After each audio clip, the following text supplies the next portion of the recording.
ACF 2025. Okay? Uli po, kung kayo po ay mag-post ng inyong mga picture, mga video, gamitin niyo po ang ating mga official hashtags. Dahil sa bagong Pilipinas, bawat buhay mahalaga. Kaya ba natin ulitin yun?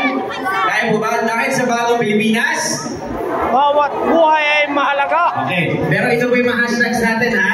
Pakita po natin yan lahat. Picturean nyo po para po ma-post natin yan sa ating mga social media. Pero isa pa po, mula dito sa aking kanan. Dahil sa bagong Pilipinas, tingnan natin sino mas malakas dito sa kaliwa. Dahil sa bagong Pilipinas, sabay-sabay. 1, 2, 3, go. Dahil sa bagong Pilipinas, maraming salamat. Excited kami na makasama po kayong lahat sa isang buong araw ng inspirasyon, kaalaman at aksyon para sa mas malusog na buhay. Para sa isang mainit na pagtanggap dito sa lungsod ng Caloocan. Tawagin natin ang ating officer in charge ng Caloocan City Health Department. Palakpakan natin, Dr. Fernando S. Santos. Mga mahal natin panauhin, mga DOH Secretary Dr. Theodore Aguacer, Assistant Secretary Parvo Hombriman, DOH Regional Director to NCR, Dr. Lester Tanser, Assistant Regional Director Dr. Karen Fernandez, Dr. Manny Mapue, Dr. Janice Manesido, Engineer Rodel Alegre, at lahat mga kasama natin mula sa Department of Health, mga NGO na kasama po natin at patuloy tumutulong, ay mga kasamahan sa Caloocan City Health Department at sa lahat ng mga dito ngayon. Isang pasalamat po at may pagbati ang pinapabot ng ating Mayor, Dave Gonzalo Aluman Napitan sa ating lahat. Napaka-espesyal po ng araw na ito kapag dito po sa ating lungsod, pinagdiriwang ang World TB Day. Noong una pa man, isang sakit na tuberculosis o nag-isahin ng malubhang karamdaman.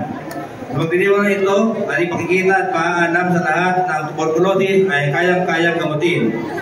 Sa tulong ng bawat isa sa ating kasama Department of Health, katuwang ang ating mga healthcare workers at mga nasa pribadong sektor, pambarsugan, kakayahan natin sain ang sakit tuberculosis para magpagandang kinabukasan.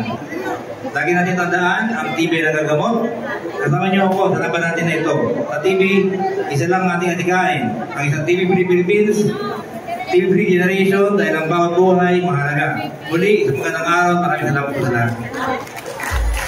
Maraming salamat po. Palakpakan natin. Muli si Dr. Fernando S. Santos. Siya po ang OIC ng Caloocan City Health Department. Ngayon naman po mga kaibigan, pakinggan natin ang isang mainit na pagbati at mensahe mula naman sa ating Regional Director ng Metro Manila Center for Health Development. Palakpakan natin, Director Lester Tan.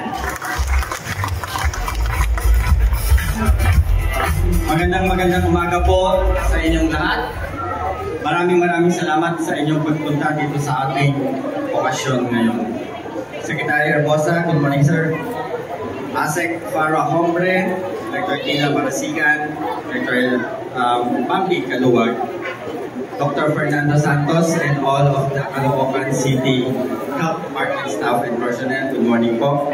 Sa lahat po ng ating partners na nandito ngayon, Dr. Amelia Sarmiento ng PhilCat, Mr. Armin Araneta ng PBST, Dr. Clarissa Halo of WHO, Dr. Mamel Kelapio, my former boss, Rotary Club of Giginto Premier Tullion Foundation Incorporated, Philippine Tuberculosis Society Incorporated, Doctors Without Borders, Samaan ng Lusog Baga Association, TB Hills, BKMB, at iba-iba pang mga partners natin. Napakarami po nating partners sa laban sa tuberculosis. A pleasant and healthy day to all of you.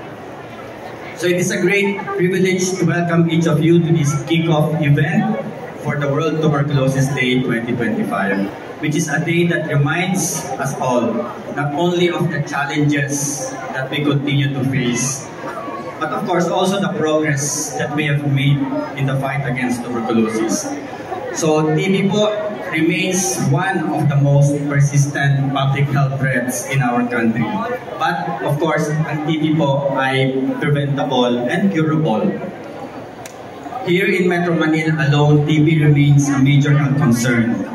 At TB ranks among the top 10, no, isa po sa mga 10 pinaka leading cause ng